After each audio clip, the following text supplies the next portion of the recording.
Okay, so let's say we have this wire, the idea being this end is closer to you and this end is further from you. So it's held like, you've got this loop of wire with one end closer to you, one end further from you. So we're holding it, we're imagining this horizontally.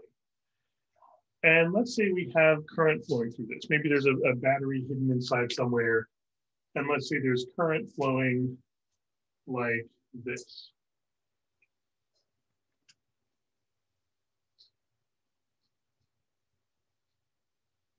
So that means this end has current flowing towards the viewer.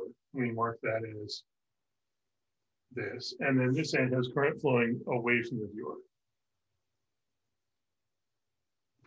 So all of these orange arrows here represent the current flow.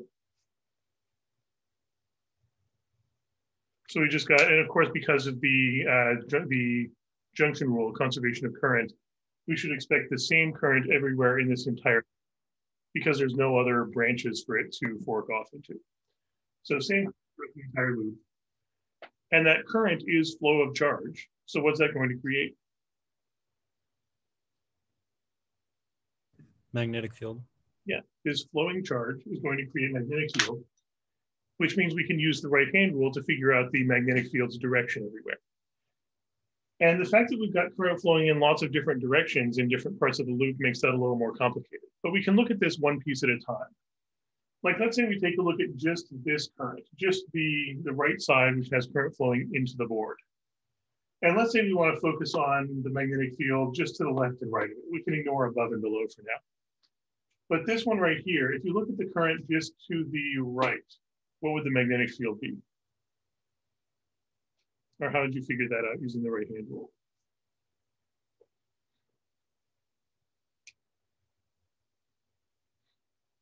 Yeah, it should be downwards, right? One way you could do that is you could point your thumb in the direction current is flowing at that point, and the curl of your fingers suggests magnetic field circulating this way. So up on the left side, and then to the left, to the right above, and then downwards on the right side, and to the left underneath. So magnetic field, if we look at the magnetic field just caused by this piece, we have magnetic field circulating like this. And of course, that's going to get weaker as we get further away. So weaker and weaker and weaker. And then weaker and weaker. And I'm just going to consider along this y-axis, this horizontal axis for the moment. What about the magnetic field caused by this current? We've got current flowing out of the board here. So this current creates magnetic field this way. So down on the left side, then to the right underneath, up on the right side, and then to the left above. And of course, that also gets weaker and weaker and weaker and weaker as we get further out.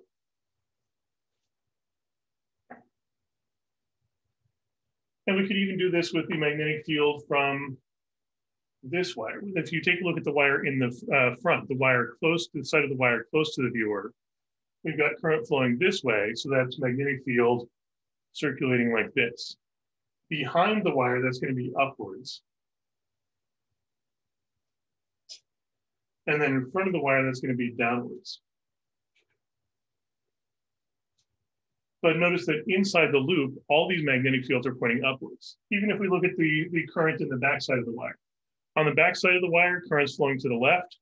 That's going to be current magnetic field down behind it, but up in front of it. So if you take a look at the total magnetic field at any of these regions, in the outer regions, for instance, right here, we've got a strong downwards magnetic field from this piece of wire that's close to it. But we've also got a weak little bit of upwards magnetic field from the opposite side of the loop. This wire with current flowing outwards creates magnetic field upwards on the right side, even far away. It's just weak. So over here, we've got a downwards magnetic field from the near piece of wire Also a weak upwards magnetic field from the far piece of wire. If we add those, what's going to happen?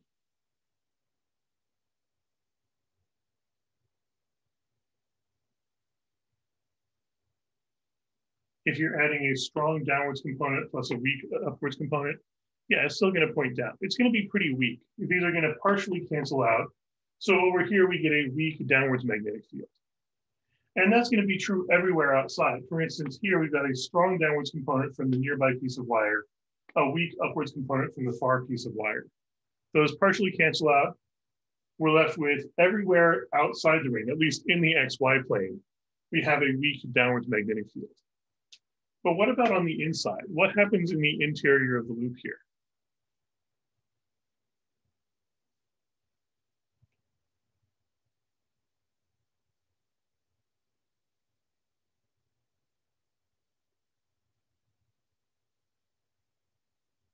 In the inside of the loop, like let's say specifically in the middle, this piece of wire creates upwards magnetic field. This piece of wire creates upwards magnetic field. This piece of wire, yeah, they're all pointing up, right? Every single piece of this wire, if you focus on just the center of the loop, every single piece of the wire is creating upwards magnetic field. So we add those together and we just get a very strong upwards magnetic field in the interior of the loop, or through the interior of the loop. So there's the magnetic field inside the loop, straight up. And I think it's going to vary a little bit depending on where within the loop we are, but everywhere inside the loop is going to get an upwards magnetic field. Any questions on that so far?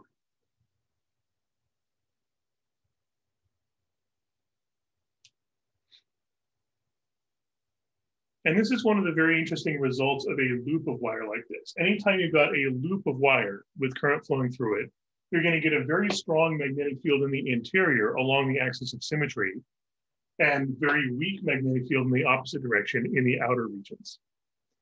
And there's another variant of the first right-hand rule that's very useful here as a shortcut. Instead of checking the magnetic field from every single piece of wire, you can use a different variation on the first right-hand rule. In this case, we've got a loop of wire. So curl the fingers of your right hand in the direction current's flowing. In this case, current's flowing like this. So curl the fingers of your right hand in the direction current's flowing. And now what does my thumb tell you? It's pointing up, and that's the direction of the magnetic field itself. So this is a very useful variation on the right-hand rule you can use for loops of wire. If you've got a loop of wire with current flowing in it, and you're treating that as the source, curl the fingers of your right hand in the direction current is circulating around the loop, and your thumb will tell you the direction of the strong magnetic field inside the loop.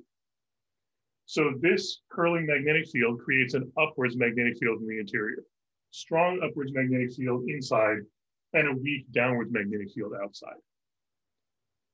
Any questions on that so far?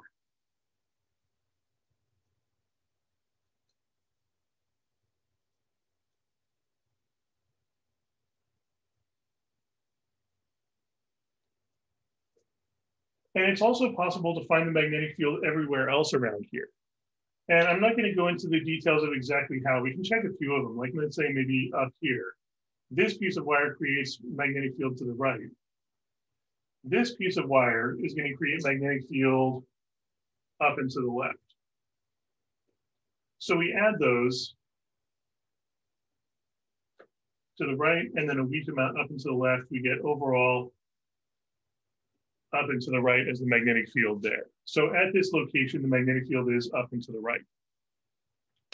And if we try an approach like that everywhere, if we just calculate the magnetic field everywhere in space around it, what we end up with, let me tighten this up a little bit. What we end up with is magnetic field lines that look kind of like this. We've got these strong magnetic field upwards through the center, weak downwards magnetic field, then kind of branching out. And it ends up looking like forming a loop.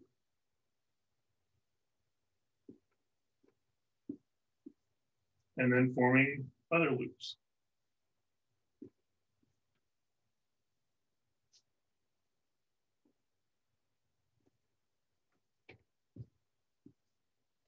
So the magnetic field lines end up forming these loops, and of course we get the same thing on the other side.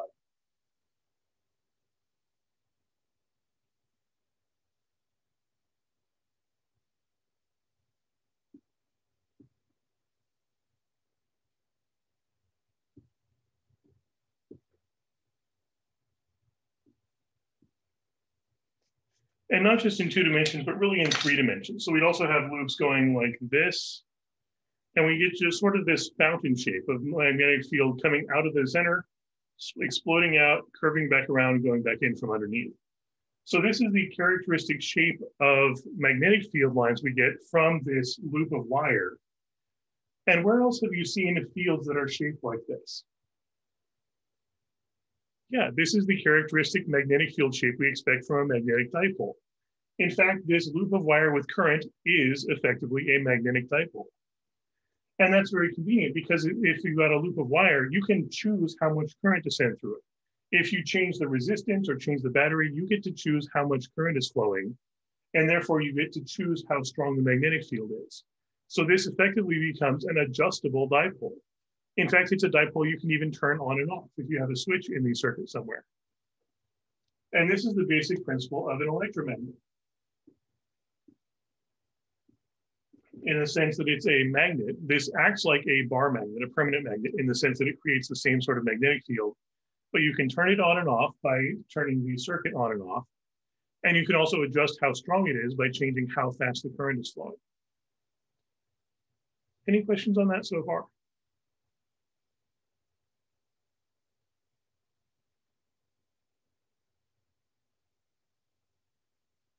So any loop of wire with current flowing through it is going to create a magnetic field. And again, you can use this variant on the right-hand rule. Curl your fingers in the direction current is flowing in the loop, and your thumb tells you the direction of the magnetic field on the interior. Everywhere else is going to make this dipole shape.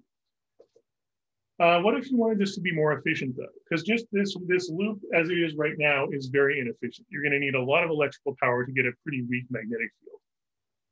So how could you make this more efficient to get more magnetic field per amp of current that you're using?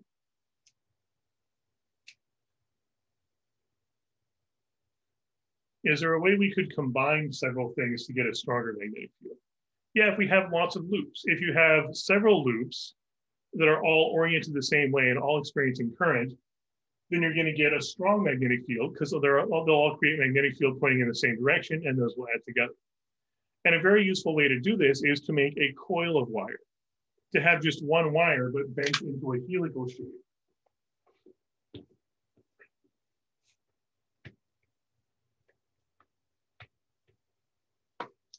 If you've got a helical shape,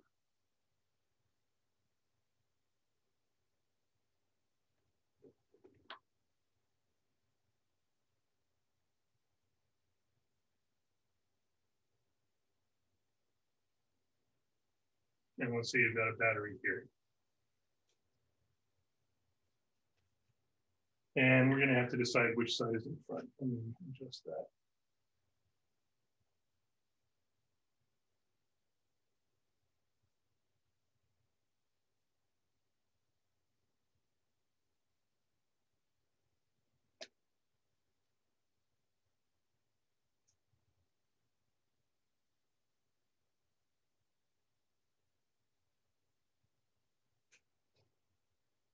Something like that. So it's coiling inwards, coiling like this.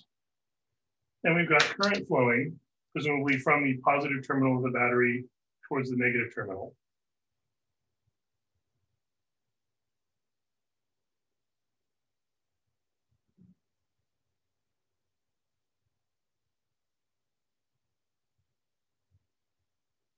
So with this current flowing, and let's say it's coiling this way.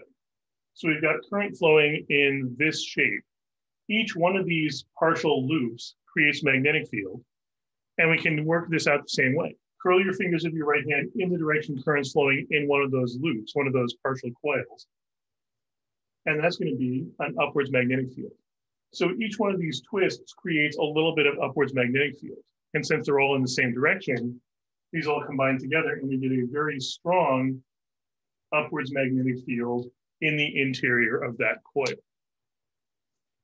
And if I remember correctly, that's what we call a solenoid.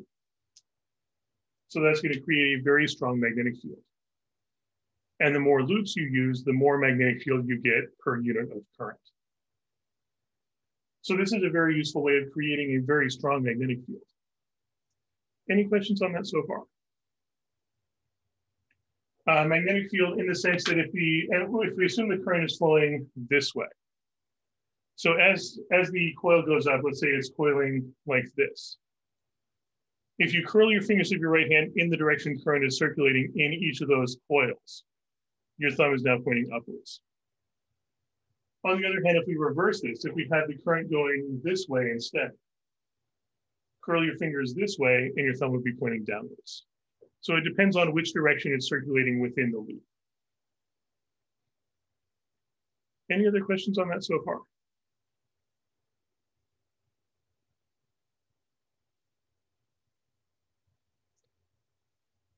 And one other way you can make this even more effective, usually when we talk about an electromagnet, we don't just mean a coil of wire with emptiness inside, empty space. Usually it's coiled around what sort of object?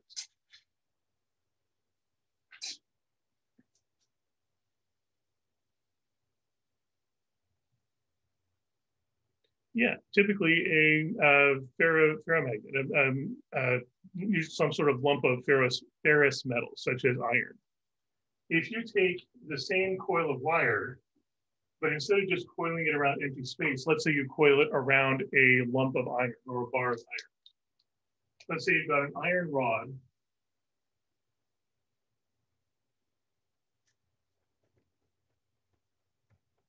Which is not magnetic, but has atoms that can swivel. And again, this is the idea that the individual atoms are on their own magnets. Like an individual iron atom is a magnetic dipole.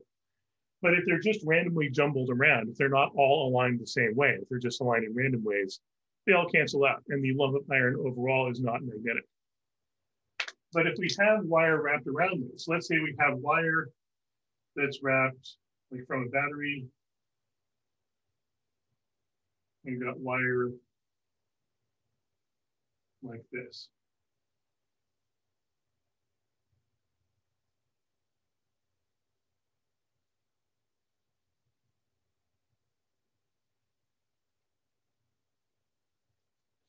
So we've just got this wire coiled around the outside of the bar. And we turn on the circuit, we've got current flowing like this. And it's going to be going through all of these coils. I won't draw out all of them, but we've got current flowing like this. So let's say out and under, up in front of it, inwards above it, and then down behind it. So that curling current, if you wrap your fingers around it in the direction current is circulating, now my thumb is pointing to the left. So that means this iron bar becomes an electromagnet in the sense that the magnetic field caused by the coils of wire cause all of the, or many of the atoms inside the iron rod to all swivel to align with the existing magnetic field. So the coil of wire creates a magnetic field.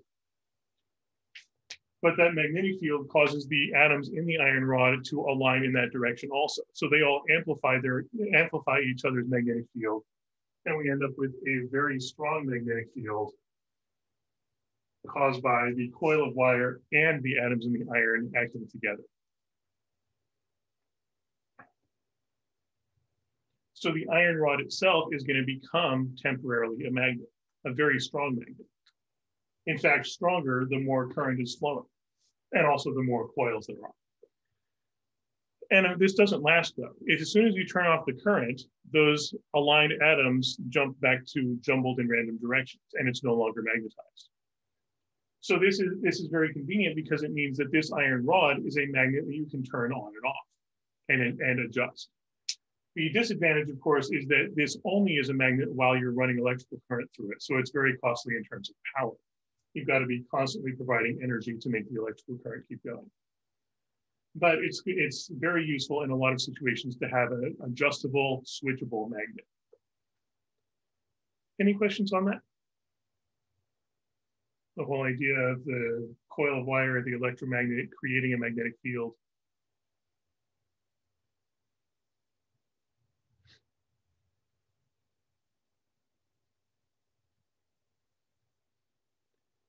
And so far, we've largely been treating this coil of wire as the source, treating the coil of wire as something that creates a magnetic field.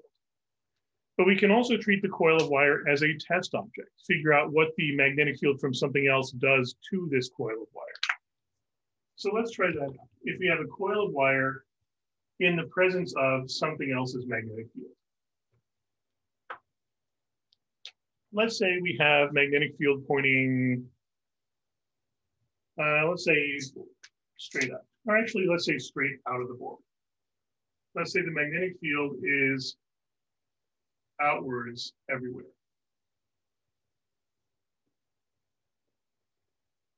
So we've got magnetic field, and I'm going to treat this as just one-dimensional for the moment. We've got magnetic field outwards, outwards, outwards, outwards, forever. And of course, above and below as well.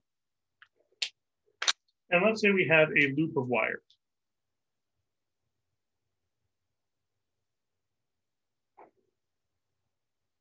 So this loop of wire, if we want to figure out if we get any current here, let's take a look at the individual pieces of charge. Let's say you have, and of course, current is a flow of flow of electrons, but since we treat current as the direction of flow of positive charge, let's pretend it's the positive charge that can move for now. Let's say you have a positive charge right here. Is that positive charge going to experience any magnetic force? No, because why not? What would have to be happening in order for it to experience a magnetic force? Right, it's not moving. A charged object only experiences force if that charged object is moving. At least it only experiences magnetic force. And we're assuming no electric field here. So this is only going to experience force if the object is moving. So let's say we do move it. Let's say we take this whole loop and slide it to the right. Let's say this loop is moving to the right. So this loop has some velocity. It's moving to the right. That means every single particle in it is also moving to the right. So if this charged particle is moving to the right, will it experience a force? Yeah, and how could we figure out the direction of that force? Right, second right-hand rule. Because the first right-hand rule is talking about the magnetic field caused by a source. The second right-hand rule is talking about the force experienced by an object because of the magnetic field. And that's what we're looking at for here. So I would recommend the three-finger variation. You've got your thumb in the direction of velocity, index finger in the direction of the magnetic field, and then your middle finger perpendicular to those. So velocity, magnetic field, the middle finger tells you the force. So this object, this charged particle, will experience a downwards force. Also, if you find it difficult to remember which finger goes where, another way you could do this is point your thumb in the direction of the velocity. Point all your fingers flat in the direction of the magnetic field, and imagine the palm of your hand is pushing on the object. So thumb in the direction of velocity, fingers flat in the direction of the magnetic field, and the palm of your hand pushing on the object. Or if it might help to imagine the force is just a vector perpendicular to the palm of your hand. Either way works, whatever is more comfortable for holding your hand like that for the whole test. Any questions on that so far? I'm drawing that force.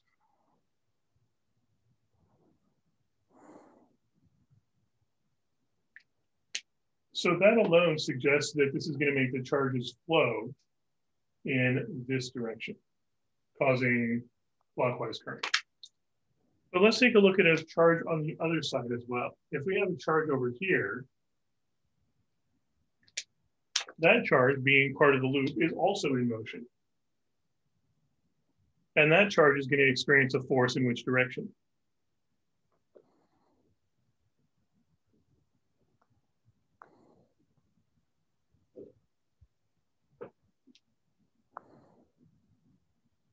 What would be the direction of the force on this charged object?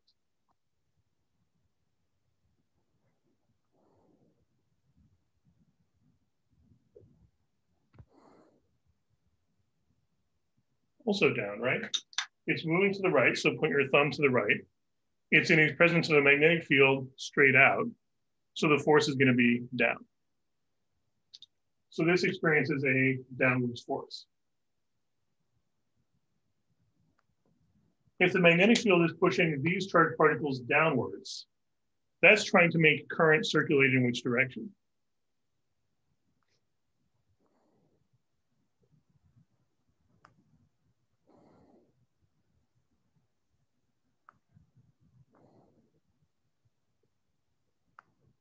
Would that be clockwise or counterclockwise here?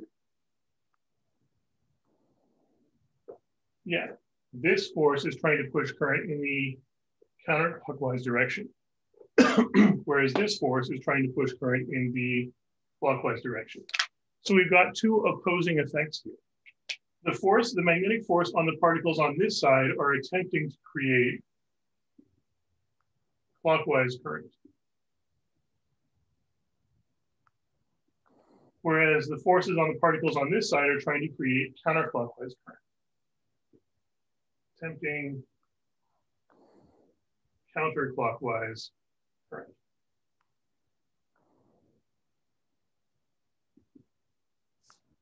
So which one wins out? Is one of these effects going to be stronger than the other? They're both equal, right? These particles are all moving at the same speed, the speed of the loop itself. They're all in the presence of the same magnetic field. They have the same charge. So that means there's no reason why one of them should be stronger or weaker than the other. So what's the actual current going to be here?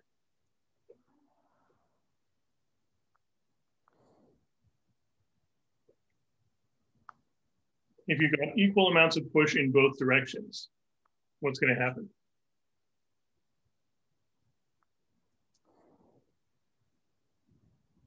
Yeah, you get no current at all. These effects, these pushes cancel each other out, and you end up with no current caused by the magnetic field. The only way you can get current in such a situation like this is if those forces don't balance out. So how could you do that? How could you modify this situation so those forces don't cancel each other out and you do get some current flowing one way or the other? What could we do differently in the setup here?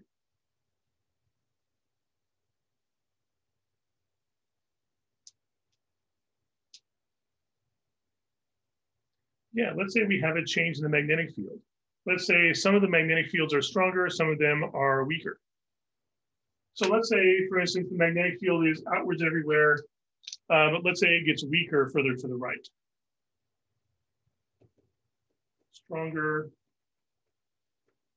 on the left and weaker on the right.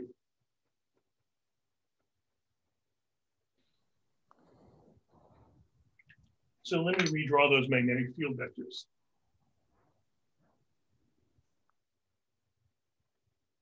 We're looking for vectors that are stronger on the left, but then get weaker as we go further towards the right. So still in the outwards direction, but weaker further to the right, stronger further towards the left. In that case, what can you say about these forces?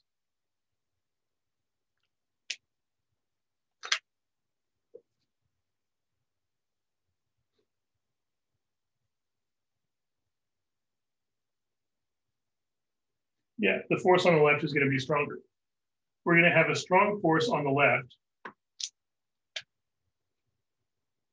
pointing downwards and a weak force on the right pointing downwards. Those unbalanced forces means current is going to flow, and specifically current is going to flow in which direction?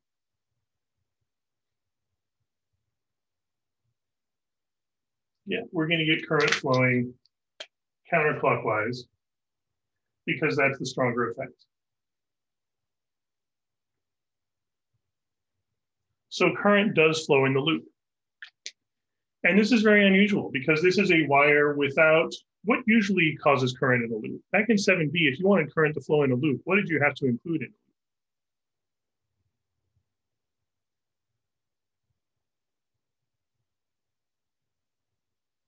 Yeah, an electromotive force, EMF, usually caused by what sort of object?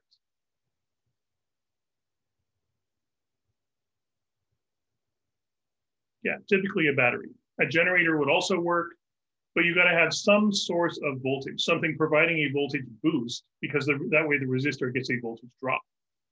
But in this case, we've got current flowing, even though we haven't included a battery or a generator. That suggests that there's something else causing voltage. And in fact, what's going on here is this changing magnetic field is causing voltage to happen. The magnetic field alone is not enough. Moving through a magnetic field is not enough. There's got to be some sort of difference. In particular, here we are moving from a stronger magnetic field region towards a weaker magnetic field region. And that change in magnetic field from the strong magnetic field we started in to the weaker magnetic field we're moving towards, that change as time passes is what's causing extra voltage, which makes current flow. We call this induced voltage. Induced voltage is the extra voltage we get because there's a change in the magnetic effect. Is voltage, I guess I should say delta V, caused by magnetic changes.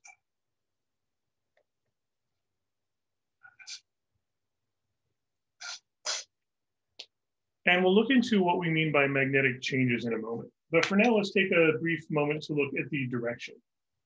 The magnetic field is outwards, but getting weaker. Which direction would you say the change is in then? If you've got an outwards vector, but we're moving towards the weaker region, so you've got an outwards vector getting weaker and weaker and weaker and weaker. Which direction is the change?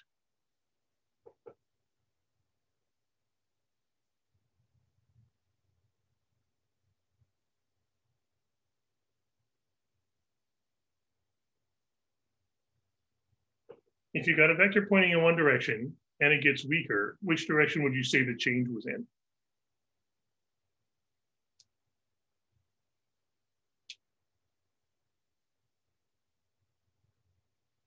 Out of the page is the direction it's already pointing. It's getting weaker though, so that's a change in which direction?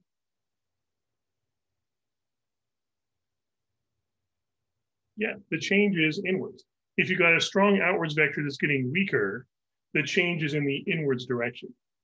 In the same sense that, for instance, you've got an upwards vector that's getting weaker, that's a change in the downwards direction. Or if you've got like a northwards vector that's getting weaker, that's a change in the southwards direction.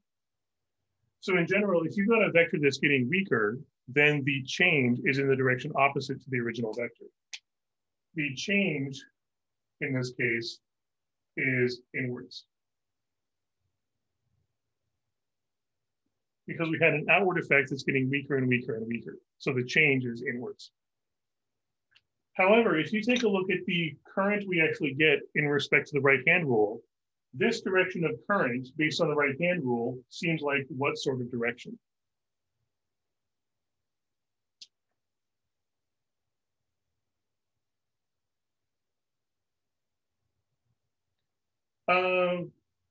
Well, we would certainly call the circulation counterclockwise, but could you use the right-hand rule to assign a direction to that circulation, like a single straight line direction?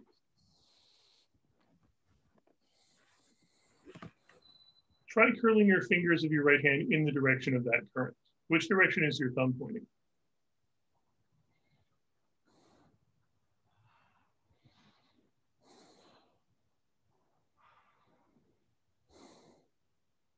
Yeah, if you curl the fingers of your right hand in the direction of this induced current, your thumb is pointing outwards. And that's the opposite direction from the change that caused it. This is one of the key ideas of induced current. The induced current, the current caused by this changing magnetic effect, the induced current flows in a direction that, based on the right-hand rule, is opposite to the direction of the change that caused it. If you've got a magnetic effect that's changing in a certain direction, it's going to cause induced current opposite to that direction. So an inwards change suggests an outwards result, meaning circulating this direction, counterclockwise. And this is one of the major principles of this whole idea of induced current.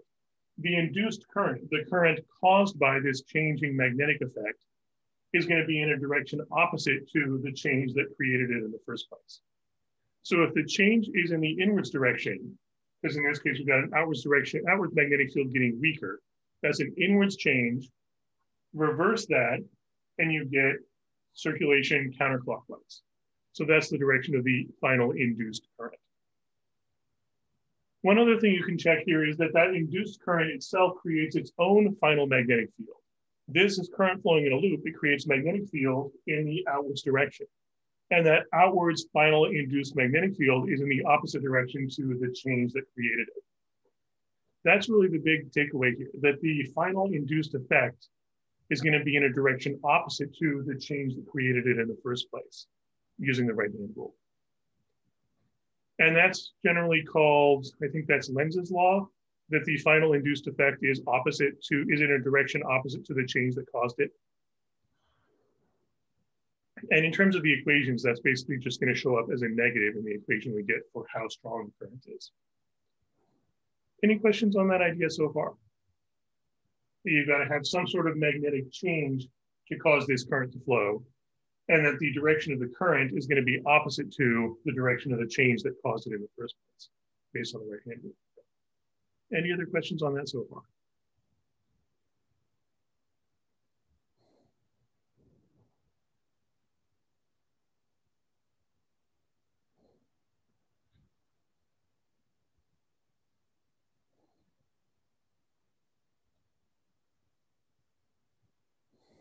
Then let's see if we can mathematize this a little bit. See if we can get some actual equations going on. If the change was increasing, let's say we move this the other direction. If we take this loop and move it to the left, then the magnetic field is getting stronger and stronger and stronger. If you've got an outwards magnetic field that's getting stronger, that's a change in the outwards direction. So outwards change, but Lenz's law says the induced effect is going to be opposite to that. So if the change is outwards, you take the opposite of that, and current would flow clockwise. So you get current flowing in this direction, based on the right-hand rule, opposite to the change that created it in the first place. So either way, whether the magnetic field is increasing or decreasing, you want to figure out which direction the change in the magnetic effect is, which direction it's changing, and then take the opposite of that and use the right-hand rule. Any other questions on that so far?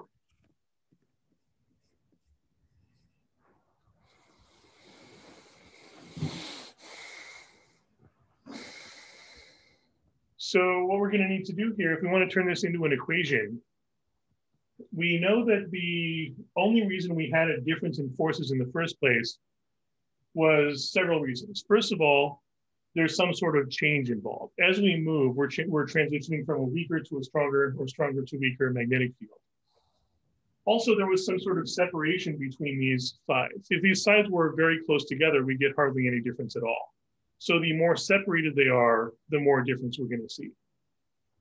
So we're going to have some formula that brings together the magnetic field itself and how separated these pieces of the wire are and how much it's changing. And this is going to be using this idea called magnetic flux.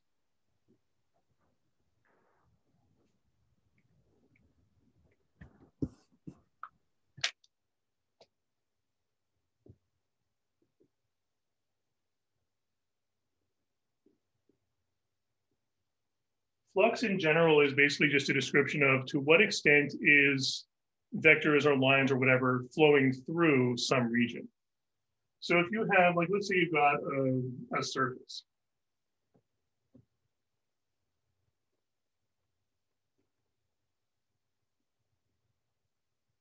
Again, trying to draw this in 3D. And let's say you have some sort of field.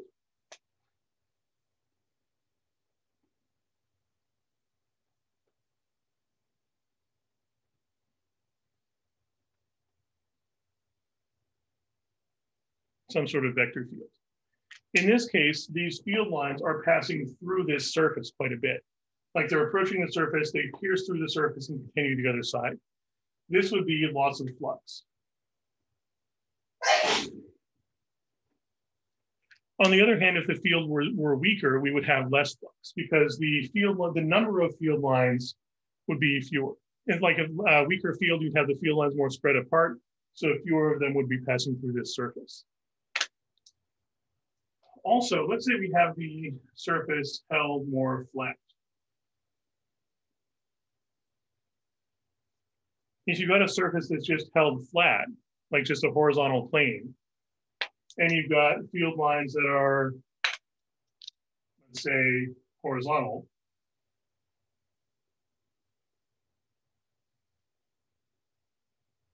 In this case, if you've got a horizontal surface and horizontal vectors, these vectors are not really passing through the plane. They're not passing through that surface. So this would actually be zero flux, no flux at all, because the field lines aren't actually going through the surface itself. So this is conceptually what we mean by flux. We're talking about to what extent are the field lines piercing through some surface. And the surface we're going to be talking about is the interior of a loop of wire. I usually visualize this, like imagine taking this loop of wire, dipping it in bubble soap. There's now this surface of bubble soap film enclosed inside the loop. That's the surface we're talking about. Flux is talking about to what extent are the magnetic field lines piercing through that surface of bubble soap. And the way we calculate that,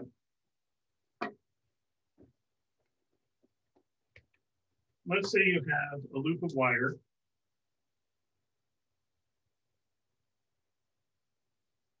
and you've got magnetic field. Let's say magnetic field straight up.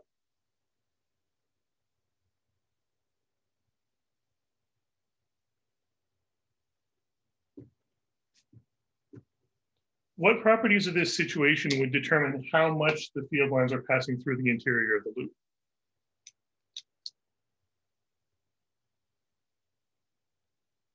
Or to put it another way, what would you change if you wanted more field lines to pass through the interior?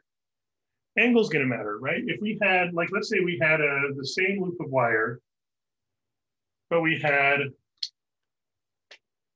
horizontal magnetic field. We might have everything the same, but if the magnetic field is horizontal, then none of these field lines are passing through the interior of the loop. They're just skimming along the surface. So this would be no flux at all. So the angle is going to matter here. And the angle that we're going to describe is specifically the angle that the magnetic field makes with the normal line. So if you imagine, again, if you imagine this surface, like the surface enclosed inside the loop. If you draw in a vector perpendicular to that surface, that's called the normal vector. Sometimes written as n with a vector sign over it. Or sometimes just as n with a caret, a hat over it. Which basically means this is a vector whose length is 1.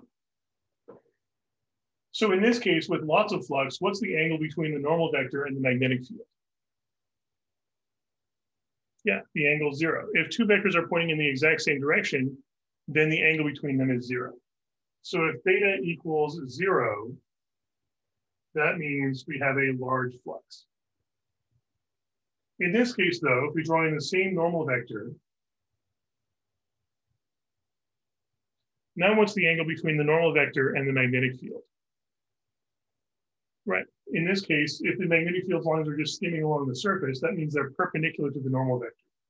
So if theta is 90 degrees, we get no flux at all. So to incorporate this into our equation, what's a trigonometric function that's largest when the angle is 0 and smallest or 0 when the angle is a right angle? Yeah, cosine works perfectly here. So our formula for flux has to include a cosine theta in it. And flux, we're usually going to use a capital Greek letter phi for this. So we're going to involve cosine of theta.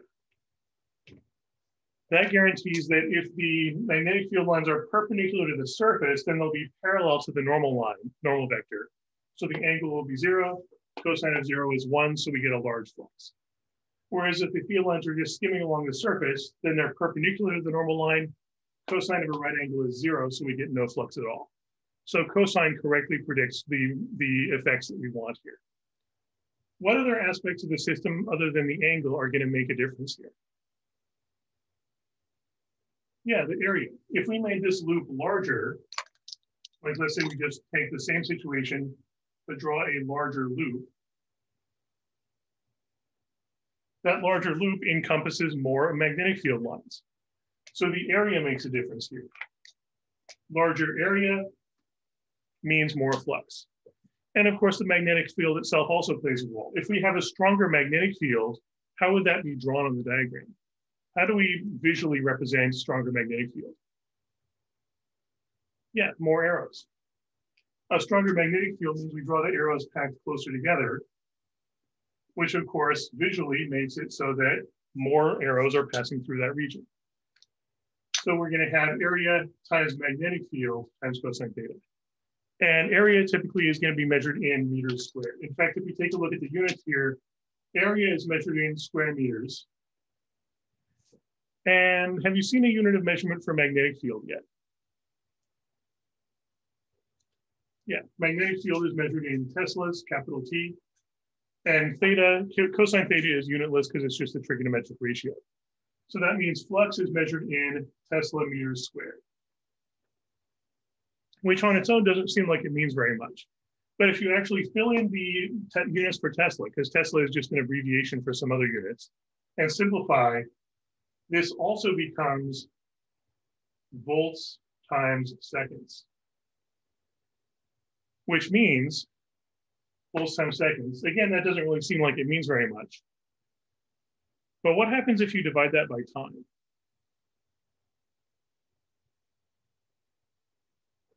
If you take flux divided by time, or really more appropriately, change in flux over change in time. Because what we saw earlier is that having a magnetic field alone doesn't do anything. The important thing is there's got to be a change. If you take the derivative of flux, how much the flux is changing divided by how much time passes, flux can be measured in Tesla meters squared or volt seconds. We divide that by time in seconds, and what do we get? Right, volts. So flux alone doesn't really tell you very much, but the rate of change in flux, the derivative, how fast flux is changing, that's a voltage. And that's exactly the extra voltage we got that caused the induced current to happen. So the other big idea about flux is that the derivative of flux is a voltage. The induced voltage, usually written as an epsilon, the induced voltage or induced EMF, is the derivative of flux with respect to time. And there's also a negative sign there just to account for the direction, going back to the idea that the induced current is in a direction opposite to the change that caused it. This negative sign is the opposite there. So this tells us that, first of all, in order to get any induced voltage at all, there has to be changing flux. It's not just enough that there is flux. The important thing is that the flux is in the process of changing. And the faster the flux is changing as time passes, the more voltage you get. And then this negative sign, again, is referring to direction. The induced voltage is pushing current in a direction opposite to the change that created it in the first place. And this, if I remember correctly, is usually called Faraday's law. I always get Lenz's law and Faraday's law mixed up. One of them is the equation. The other one is basically saying there's a negative sign in the equation, or explaining what that negative sign means. But Faraday's law and Lenz's law together are this idea that induced voltage is caused by flux changing as time passes, with the negative sign referring to the direction. And of course, a change in flux could be a change in any of these. You could get this result, you could get induced current by changing how strong the magnetic field is, or changing how much area the loop encloses if you got flexible wire, or by changing the angle if you spin the loop around, or if you move the magnet around the loop itself. So any of those changes can cause induced voltage and therefore induced current.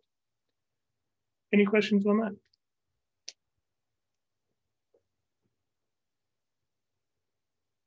All right, have a good weekend, and we will look into some more examples of this next time. You're welcome.